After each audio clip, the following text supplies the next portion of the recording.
1절에서부터 12절 말씀입니다. 마태복음 16장 1절에서부터 12절까지 번갈아 가면서 읽겠습니다.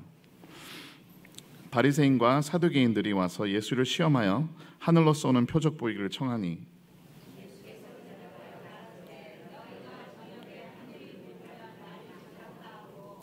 아침에 하늘이 붉고 흐리면 오늘은 날이 굳겠다 하나니 너희가 천기는 분별할 줄 알면서 시대의 표적은 분별할 수 없느냐.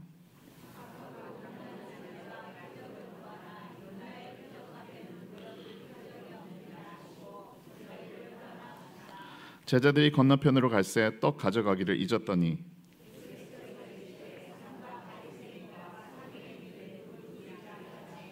제자들이 서로 의논하여 가로되 우리가 떡을 가져오지 아니하였도다 하거늘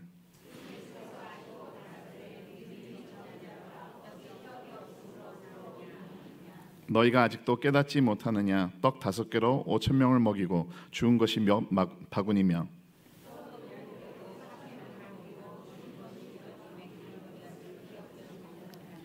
어찌 내 말한 것이 떡의 관함이 아닌 줄을 깨닫지 못하느냐. 오직 바리새인과 사두개인들의 누룩을 주의하라 하시니 그제야 제자들이 떡의 누룩이 아니요 바리새인과 사두개인들의 교훈을 삼가라고 말씀하신 줄을 깨달으니라. 아멘.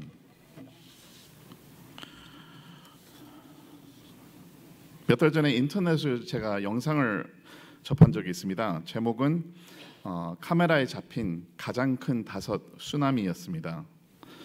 이런 제목을 보시면 이렇게 드는 생각이 있죠. 분명히 누군가 다치겠구나. 그리고 예상한 대로 제가 영상을 틀어보니까요, 다가오는 쓰나미를 핸드폰으로 담으려고 스마트폰을 들고 찍다가 순식간에 거대한 흙탕물에 휩쓸려 목숨을 잃어버린 사람들의 모습이 그 영상에 나옵니다. 이 사람들이 목숨을 잃은 이유는 무엇이었습니까? 다가오는 위험을 보지 못해서가 아니었습니다. 그들이 목숨을 잃은 이유는 자신이 다가오는 위험이 자신을 헤아리라고 인식하지 못했기 때문입니다. 오늘 본문 말씀을 통해 우리가 보지 못함으로 잃는 것들에 대해 잠깐 보기 원합니다. 첫 번째는요, 자신의 정욕에만 집중하는 사람은 하나님의 진리를 놓치게 된다입니다. 자신의 정욕에만 집중하는 사람은 하나님의 진리를 놓치게 된다. 제가 이렇게 얼굴 생김새를 보시면 아시겠지만 격투기를 아주 좋아하게 생기지 않았습니까? 네, 좋아합니다. 그래서 시간이 날 때마다 격투기 시합을 이렇게 즐겨봅니다. 온라인에서도 보고 텔레비전에서도 보고 합니다. 근데 이제 경기들 중에 가장 흥미로운 경기는 뭐냐면은 한 번도 진 적이 없는 막강의 2 선수가 챔피언 타이틀을 두고 맞대결을 할 때입니다. 그러니까 한 번도 진 적이 없는 선수들. 그리고 이런 선수들은요, 아주 자신이 만만합니다. 패배를 겪어본 적이 없기 때문에요. 경기 전서부터 자신이 상대방보다 얼마나 더 강하고 빠른지 길게 말을 늘어놓습니다. 자랑합니다. 그리고 자신이 어떻게 몇 라운드에 상대방을 쓰러뜨릴 것이며 얼마나 챔피언 벨트를 원하고 그리고 또 그걸 가질 수 있는지 자신하는지 구구절절 설명을 합니다. 그리고 대부분 보지 못한 주먹 한 방 또는 발차기 한 방에 승자와 패자가 갈라집니다. 그리고 그때서야 자신의 실력에 대해서 깨닫게 됩니다. 한 사람은 확신하게 되고 한 사람은 내가 그 정도 안 됐구나 알게 됩니다. 보지 못하고 예상치 못한 주먹이나 발차기 한 방에 자신이 원했던 것, 자신했던 것 모든 것들이 거품처럼 사라집니다. 바리새인들과 사두개인들 또한 각자 원하는 것이 있었습니다. 바리새인들은 율법주의자들이었습니다. 하지만 율법을 만드신 하나님의 내면적인 뜻이나 그의 영광을 추구하기보다 자신들이 외면적으로 세운 전통과 예식을 기준으로 남을 비판하고 또 스스로를 높이는 것을 더 중요시 여겼습니다. 그리스도를 통한 내면적인 회개나 변화를 추구하지 않은 채 예식을 지킴으로 하나님 대신 자신들이 외면적으로 사람들에게 칭송받는 것을 원했습니다. 예수님이 마태복음 23장 5절에 말씀하신 걸 보면요, 이렇게 써져 있습니다. 저희 모든 행위를 사람에게 보이고자 하여 하나니 곧 그 차는 경문을 넓게 하며 옷수를 크게 하고 잔치의 상석과 회당의 상자와 시장에서 문안받는 것과 사람에게 랍비라 칭함을 받는 것을 좋아하느니라라고 바리새인들에게 기록해 놨습니다. 그럼 현대판 바리새인을 어떤 사람을 말합니까? 바리새인들이 그리스도를 부인했던 것처럼 그리스도의 가르침은 거부하며 살면서도 교회 안에서의 예식과 존중받는 자리의 위치를 탐하는 사람을 말합니다. 제가 존경하는 목사님이 한국에 계신데 그 목사님이 최근에 이런 설교를 하셨어요. 예식을 좋아하시는 분들은 어떤 분들은 묵찬기찬 설기찬의 형식을 따르지 않으면 예배를 드리지 않은 것으로 생각하는 분들이 있다고 그러셨어요. 그래서 저는 이제 묵찬기찬 설기찬이 뭔지 몰라서 가만히 설교를 계속 들어봤더니 묵찬기찬 설기찬이 묵도 찬양 기도 찬양 설교 기도 찬양이래요. 그래서 그 순서를 따르지 않으면 설교를 이렇게 예배를 드린 것 같지 않은 이렇게 좀 찝찝한 그런 느낌을 받으시는 분들이 있다고 합니다. 하지만 하나님이 원하는 진정한 예배는 로마서 12장 1절 2절에 정확하게 쓰여져 있습니다. 너희 몸을 하나님이 기뻐하시는 거룩한 산 제사로 드리라. 이는 너희의 드릴 영적 예배니라. 너희는 이 세대를 본받지 말고 오직 마음을 새롭게 함으로 변화를 받아 하나님의 선하시고 기뻐하시고 온전하신 뜻이 무엇인지 분별하도록 하라라고 되어 있습니다. 사두개인들 또한 바리새인들과 크게 다를 바가 없었습니다. 사두개인들은 물질적이고 합리주의적인 사람들이었습니다. 천사나 기적, 영생, 지옥 같은 것은 믿지 않는 사람들이었습니다. 그래서 이유는 다르지만 동일하게 그리스도를 외면했던 사람들입니다. 눈에 보이는 삶에만 이론적으로 이해할 수 있는 것들에만 집중하고 중요시 여겼습니다. 그럼 현대판 사두개인들은 어떤 사람일까요? 이들 또한 그리스도를 왕과 구주로 모셔서 교회를 다니는 자들이 아닙니다.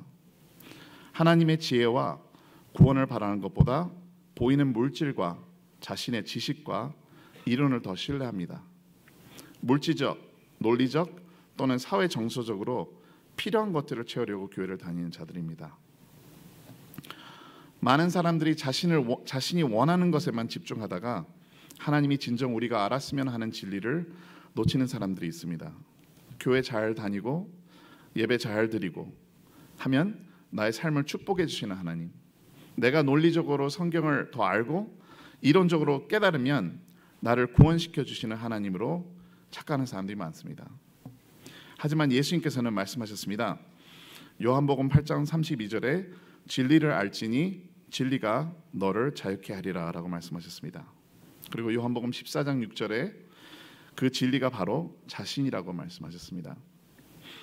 우리에 대한 진리가 무엇인지 아십니까? 인간은 쓰러지고 무너지고 더 이상 위로나 답변을 찾지 못할 때 비로소 하나님을 찾기 시작하는 게 인간입니다. 우리는 세상에 심었던 우리의 욕망이 거품으로 변할 때 비로소 더 나은 다른 세상을 찾기 시작합니다. 인간은 자신의 생각과 지혜로 자신을 구원시키지 못한다는 것을 깨달을 때 비로소야 하나님의 지혜를, 하나님의 생각을 구하기 시작합니다. 보지 못한다고 시인할 때 보게 되고 스스로에게 죽어야만 사는 것이 바로 인간을 향한 하나님의 구원의 진리인 것입니다. 오늘 본문에서 볼 수 있는 두 번째 포인트는요, 외면적인 삶에만 집중하는 사람은 내면적인 건강을 잃게 된다입니다.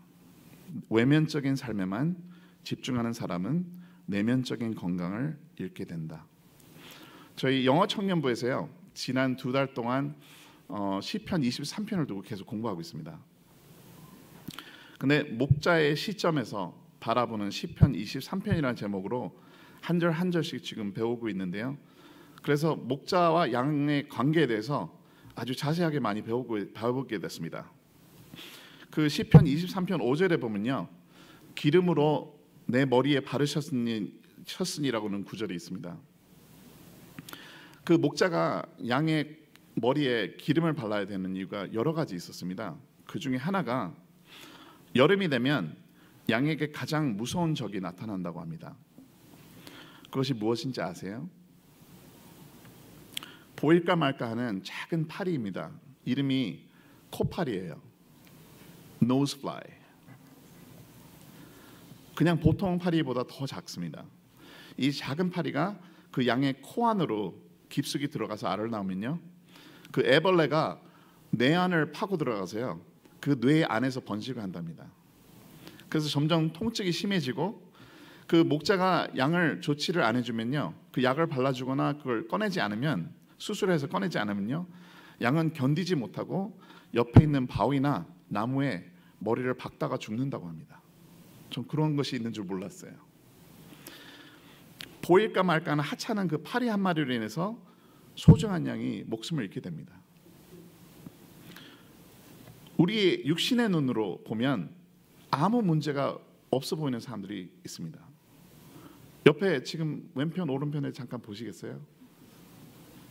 완전히 멀쩡해 보이지 않으세요? 네. 근데 마음속에는 그 사람만이 알고 있는 영적, 사회 정서적 고통이 있습니다. 그런 사람들이 꽤 많습니다. 그리고 내면적으로 고통을 앓고 있는 사람은요, 외면적으로는 멀쩡해 보이다가도 갑자기 어느 순간 옆에 있는 사람한테 화풀이를 한다든가, 그 양이 머리를 바위에다 박는 것처럼 옆에 있는 바위나 나무에 들이받고 상처를 주는 사람이 있습니다. 그리고 본인이 아무리 저 사람이 잘못해서 그런 거야, 들을 만한 소리니까 내가 그렇게 욕을 한 거야, 이렇게 정당화 시킬지라도 그 사람 마음속 깊은 속에는 그 사람이 왜 그렇게 행동했는지 압니다. 자세히는 몰라도 본인이 잘못돼서 이렇게 했다는 걸 알고 있습니다. 괴롭습니다. 본인도. 마음이 평안할 수가 없습니다. 왜냐하면 그 고통의 원인이 해결되지 않았기 때문입니다. 그리고 이렇게 외면적인 면에만 집중하는 사람은 자신 내면 속에 깊이 번식하고 있는 죄에서 자유하지 못합니다. 이들에 대해 예수님이 이렇게 말합니다. 요한복음 9장 39절에 예수께서 그러실 때 내가 심판하러 이 세상에 왔으니 보지 못하는 자들은 보게 하고 보는 자들은 소경되게 하려 함이라 하시니, 바리새인 중에 예수와 함께 있던 자들이 이 말씀을 듣고 가로되 우리도 소경인가? 예수께서 가라사대 때 너희가 소경되었다면 죄가 없으려니와 본다고 하니 너희 죄가 그저 있느니라 라고 되어 있습니다. 부모님들은요, 자신의 내면적인 모습, 무엇을 느끼고 어떤 감정을, 마음을 가지고 있는지 자녀들이 모르고 있다고, 보지 못하고 있다고 착각할 때가 많습니다. 하지만 어린아이일수록 내면적인 것들에 대한 영의 촉이 가장 강합니다. 그런데 어른들은요, 그걸 인식하지 못할 때가 많습니다. 오래전에 제가 학생 전도사였을 때요, 몇 명의 여학생들이 따로 조심스럽게 저와 개인적으로 이렇게 면담을 따로 청한 적이 있었습니다. 그리고 그들은 찬양 인도를 맡은 젊은 남자 대학생에 대해서 이야기를 막 꺼내기 시작했어요. 내용은 이랬습니다. 종종 이 찬양 인도를 맡은 젊은 남자 대학생 선생님이 우리 옆으로 다가와서 안고 등을 이렇게 쓰다듬고 하는데 뭔지 모르게 불쾌하다는 거예요. 근데 그게 한 명이 아니라 거기 있는 여학생들 한 서너 명이 다 그렇게 느꼈다는 거예요. 매번 그럴 때마다. 그래서 제가 무엇이 그렇게 불쾌하고 무엇 때문에 그런 거 같니? 라고 물어봤더니 자기네들도 모르겠대요. 뭔지 정확히 모르겠는데, 그러면서 하는 말이, 전도사님이 우리를 쓰다듬어주고 옆에서 이렇게 안아줄 때는 이렇게 편하고 사랑이 느껴지는데, 그 선생님이 다가와서 우리를 옆에서 안아주고 쓰다듬어줄 때는 그냥 왠지 모르게 불쾌하다는 거예요. 자기네들도 모르겠대요. 그래서 이제 하소연을 저한테 하는 거였어요. 대충 저는 짐작은 하는데요, 저도 그 대학생 청년 마음속에 깊이 뭐가 들어가는지 잘 몰라요. 근데 어떤 사람이 자꾸 나를 쓰다듬고 껴안는 이유가 순진한 예수님의 사랑으로 하는 것인지, 아니면 남몰래 자신의 욕구를 채우기 위해서 하는 것인지 학생들을 분별할 줄 안다는 걸 그때 알았습니다. 그래서 나도 조심해야 되겠구나 그랬어요, 속으로. 자신의 부모가 또는 저 목사나 교사가 하나님 앞에 바로 선 마음으로 나를 진심으로 위하는 마음으로 들어주고 격려하고 있는 건지, 아니면 자기 중심적으로 자기를 나타나기 위해서 마음으로 사랑하는 척하는 건지 학생들은 시간이 지나면 다 알 수 있습니다.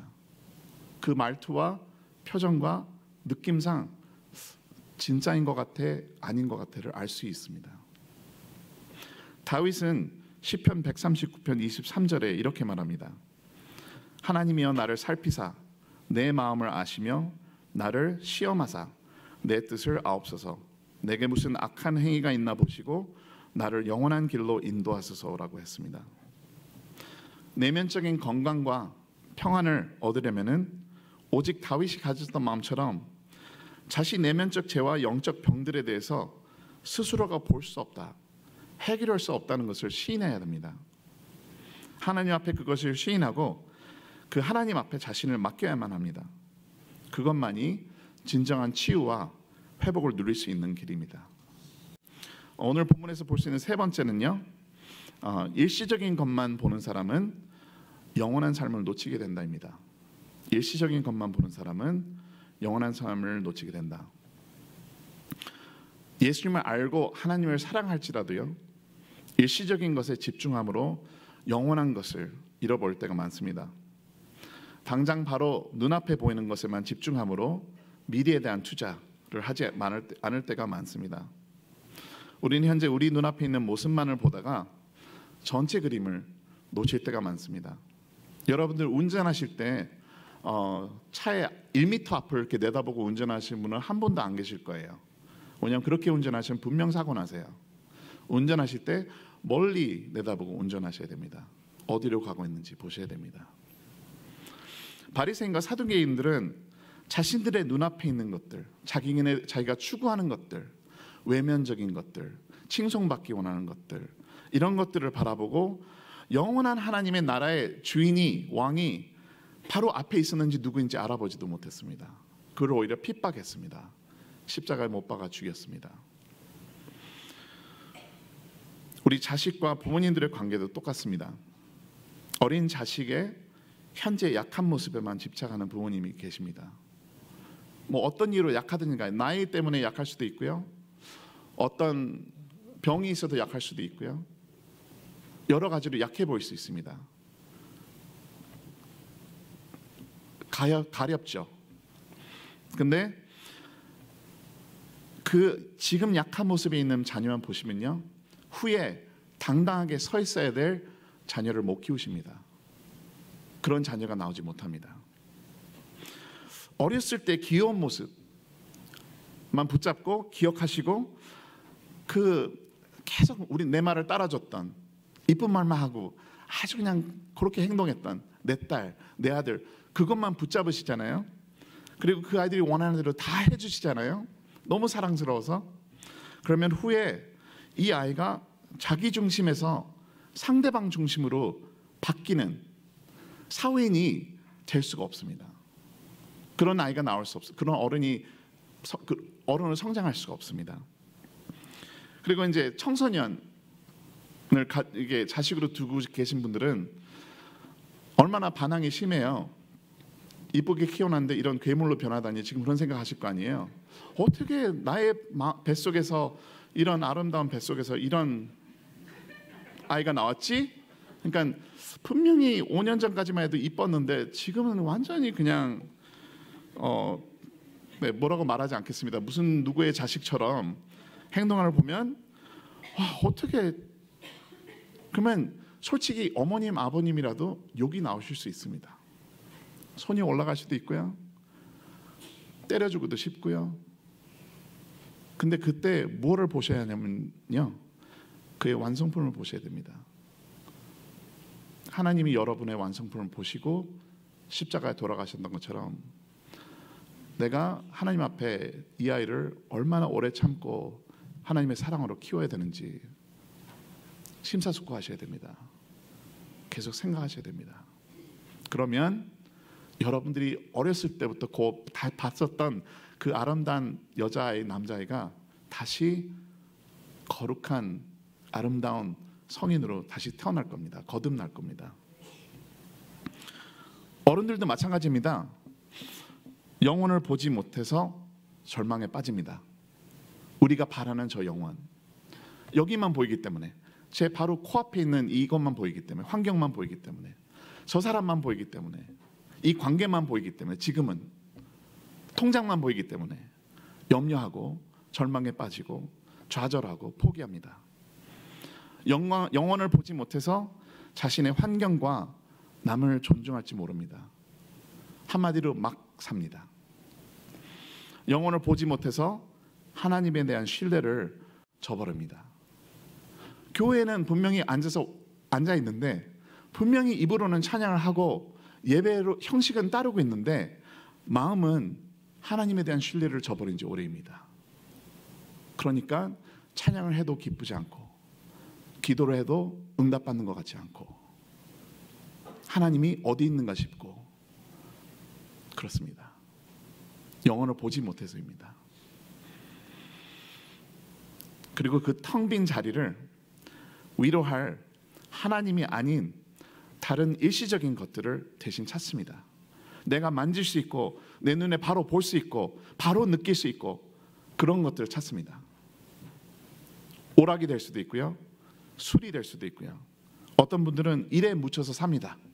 일에 묻혀서 사는 만큼은 아픔을 느끼지 않아도 되니까, 무언가 이루고 있는 것 같으니까. 아니면 종교의 이름으로 영적 가면을 쓰고 다니는 사람들도 엄청 교회에 많습니다. 그 안에 아직도 마음속에 평안이 없고 기쁨이 없습니다.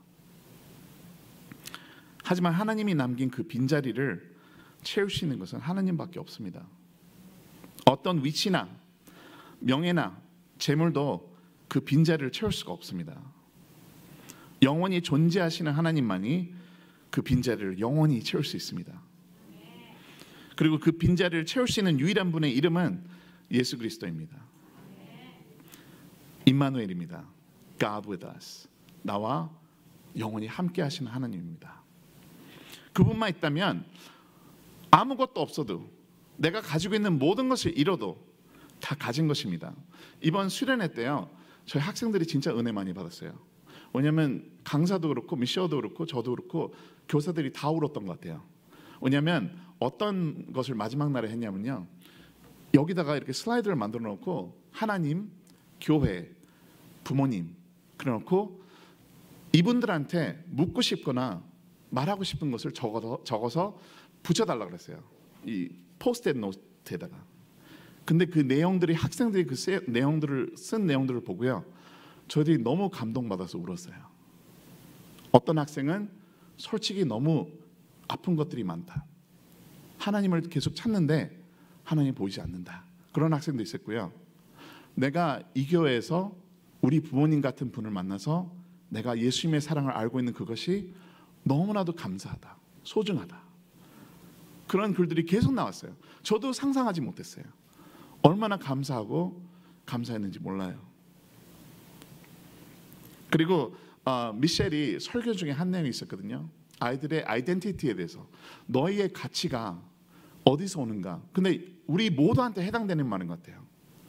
사람은 세 가지를 두고 자신의 가치를 느낀대요. 첫 번째는 무엇을 가지고 있는가, 소유하고 있는가, 물질 같은 거. 그다음 두 번째는 내가 무엇을 하는가. 그 다음에 세 번째는 내가 어떤 사람들을, 누구를 알고 있는가래요. 그래서 제가 생각해봤어요. 생각해보고 이제 학생들한테 제가 솔직히 나눴습니다. 솔직히 생각해봤더니 이랬어요. 저는요, 솔직히 진짜로 내가 가장 소중히 여기는 사람은 제 아내예요. 만약에 아내가 이 세상에 없었다면, 죽는다면 저희 70%의 가치가 사라질 것 같아요. 무슨 말인지 아시겠어요?